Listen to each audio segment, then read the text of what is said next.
the world for Christ. So in any given day, I'll have a half dozen contacts with NFL players, coaches, and alumni, working with them on their passion projects, working with them on their faith, finding ways to connect, to build relationships and make those relationships durable enough that we can leverage them and use those in times of crisis to put Christ in the crisis, to take the pain out of the pandemic, right? To find ways to make a difference in people's lives again and again. And that's how I use sports as a platform. And I wrote a little book about it, Fago, that it's called The Jersey Effect, where we went in and studied Tony Dungy's championship team from the year that he won the Super Bowl as the first African-American head coach to win a Super Bowl. It was February 4, 2007. And so I studied his team. Tony was kind to write the foreword for the book. And then I worked with a bunch of athletes to begin the process of talking about sports done right. And so that's sort of where it all began for me. And God has honored that and allowed me to make a living and make a life speaking truth and speaking life. So with all these different changes with the Black Lives Matter movement, how does it make you feel that you're seeing certain changes within the NFL as well as around society in general? Man, I'm so glad you asked that very important question. You know what? Black lives do matter. Until Black lives matter, no lives matter. And we've got to step up, stay connected, and find ways to help bring voice to this important cause. And so I've spent, in fact, if your viewers or your listeners jump on my LinkedIn profile, they will see a post that I made near the beginning of some of the really challenging parts of the justice movement, when there was riots going on and when things were really difficult. And not that they're not difficult now, they are. But my point is, during that time, I wrote a post about how critical it is for men like me to listen to men like you. And so I want to do that right now, Fago. Tell me, what was it like growing up, Fago? I'm being serious. What was it like growing up, Fago? Oh, man. For me, I was a little bit privileged because I lived in a military background family. We didn't really want for anything. However, being like with my dad, he's the first African-American locksmith down in the Newport News, Virginia area. You know, he makes X amount of dollars, very successful man.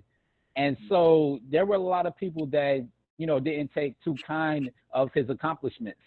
And after I left, you know, the nest, I started to see racism and discrimination myself. I have tattoos and people, you know, consider me a thug, or either, you know, I've been stereotyped where I look a little vicious or anything of that nature. I'm 5'6", weigh 145 pounds at, you know, at best. So I'm not threatening nobody.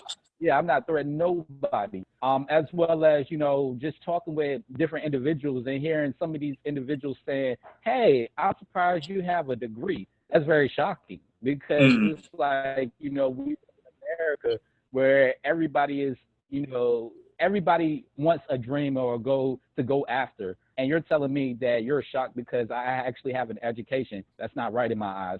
So living in America has definitely been, it's been tough because I have been in rooms where I'm the only Black guy or Black reporter at times. And it's very daunting and frightening to me. Because it's like I can't really have these conversations because once I start having these conversations, people feel like I'm attacking them. And it's like, no, I'm trying to get you my perspective of what I have to go through each and every time I walk in here being the only African-American reporter. So it's just been a little bit difficult, though. Man, thank you. Right. Listening to understand rather than to respond. Right. Your experience was your experience. And I've had countless of those conversations, Fago. And if we had an hour, we could go deeper and deeper. And I hope that we do. But my point in that, especially as I represent that truth to a lot of my white brothers and sisters that really do need to take time and think. And I'll tell you, there was a Tampa Bay Buccaneers wide receiver that said these words to me, and I'm going to tell you a truth. They said to me, he said, Darrin, have you ever walked in a grocery store or a convenience store and wondered if the eye in the sky or the man behind the counter was watching you because he thought you were going to grab something, because he thought you were going to take something? And I stopped in my tracks, brother. And I said, no, I haven't. Like, I have never had to. He said, Darrin, as a big black man, which he is, he said, you know, I have to think about this even today. Like, even today. And he's a very successful, you know, man of wealth now, because he plays this little game. But it got me to thinking. And that wouldn't have happened had I not started listening. Now, I don't have it all figured out. I don't have a corner on wisdom, but what I do have a corner on is listening. And when I take time to do that, I'm a better person for it. And I think that is what I read earlier when I talked about listening and being coachable and being teachable. And I think if we all take on that thought, you know, from Psalms 25, 25:4, you know, Lord, make me teachable.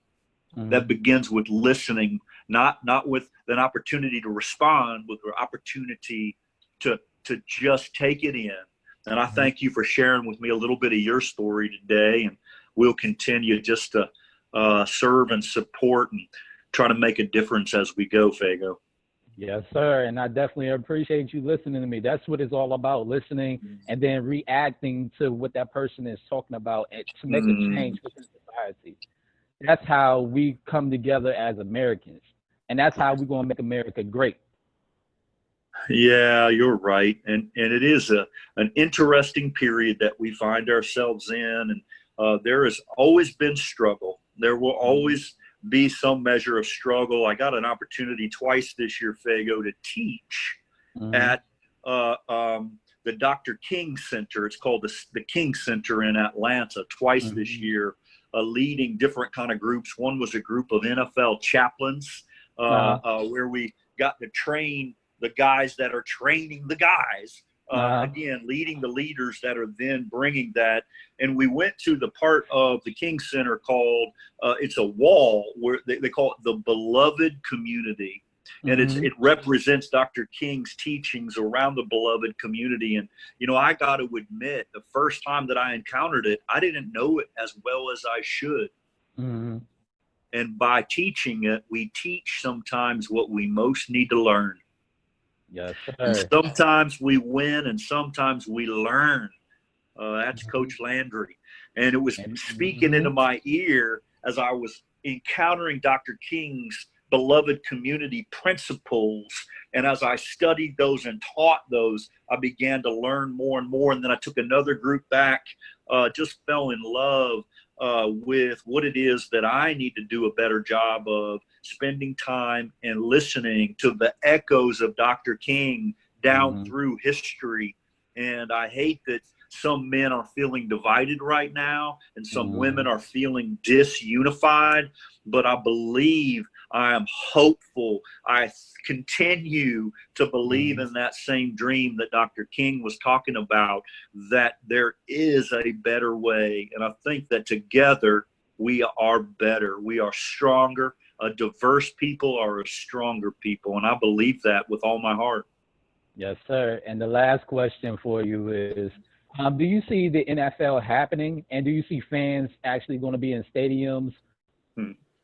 Yeah, I believe that it's going to be pared down greatly. And again, I don't speak from a position of authority other than that I've had a few conversations with key insiders around the league. And here's what I believe will happen. I'm guessing that the capacity will be somewhere around 1/6 of the capacity of a typical stadium. In other words, if there normally would have been 60,000 people, maybe there's 10 now.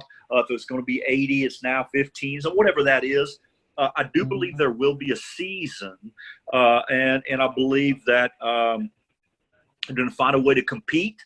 I believe that we'll find a way to make it. In fact, America needs that competition. We need that diversion. We need that coming together of what I call the majority-minority culture, right? Y'all, the league is comprised of 70% black men and other ethnic groups, right?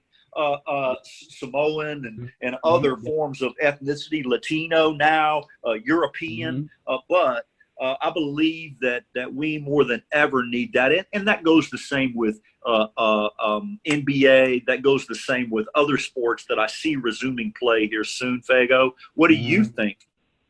Oh man, I've been talking with some people that was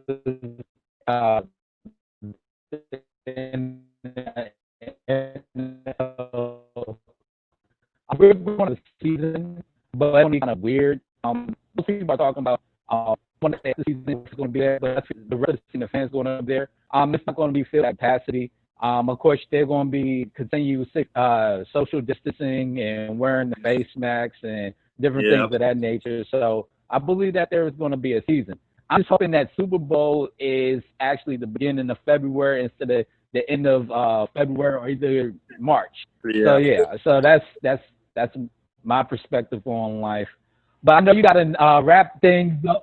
I know you got to wrap things up, and we will definitely see each other really, really soon. Again, thank you for allowing me. Yeah, thank you for allowing me to actually converse with you, as well as cover your event last year. It was definitely a phenomenal event, man, and I look forward to doing it again this year. Well, it's my pleasure. Thanks for taking the time to visit with me, and your listeners and viewers can find me. My social handle is @AllProDadLeader.